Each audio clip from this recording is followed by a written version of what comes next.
மத்திய அரசை கண்டித்து திருவள்ளூர் மாவட்டம் கும்மிடிப்பூண்டி அருகே மதசார்பற்ற முற்போக்கு கூட்டணியினர் கொடிகளை ஏந்தி ரயிலை நோக்கி கோஷங்களை எழுப்பியவாறு ஓடிச் சென்றதால் பரபரப்பு ஏற்பட்டது.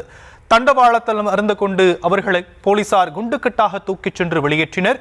இது பற்றிய விவரங்களை செய்தியாளர் மகேஷ் வழங்கலாம், கேட்கலாம். மகேஷ், விவரங்கள். வணக்கம் ஷியாம்.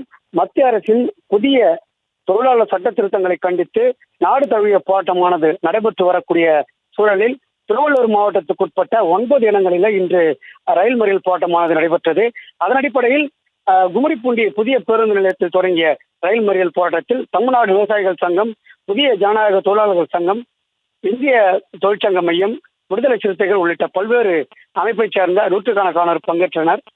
தொடர்ந்து ரயில் நிலையத்தில் கும்மிடிப்பூண்டி ரயில் நிலையத்தை நோக்கி மத்திய அரசை கண்டித்து கோஷங்களை எழுப்பியவாறு சென்ற போராட்டக்காரர்கள் கும்மிடிப்பூண்டி ரயில் நிலையத்தில் நுழைந்த போது அவர்களை தடுத்து நிறுத்த முயன்ற போலீசாருக்கும் போராட்டக்காரர்களுக்கும் இடையே கடும் வாக்குவாதமும் தள்ளுமுள்ளும் ஏற்பட்டது.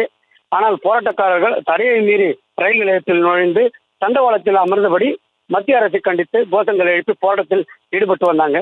அப்போது போராட்டத்தில் ஈடுபட்டு வந்த ஒருவர் ரயில்வே தண்டவாளத்தில் பாரத பிரதமர் மோடியின் திருவுருவ பொம்மையை எரித்ததால் பரபரப்பானது ஏற்பட்டது.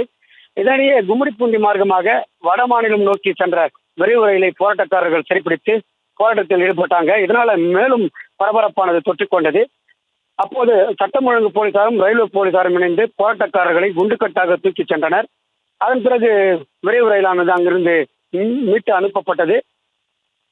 ரயில் நிலையத்தில் அரை மணி நேரம் போராட்டமானது நடைபெற்ற நிலையில பயணிகள் சிரமத்துக்குள்ளானாங்க. அதை தொடர்ந்து போராட்டக்காரர்கள் கைது செய்யப்பட்ட நிலையில தற்போது ரயில்கள் சீரமைக்கப்பட்டு ரயில் போக்குவரத்தானது சீரான நிலையில் உள்ளது.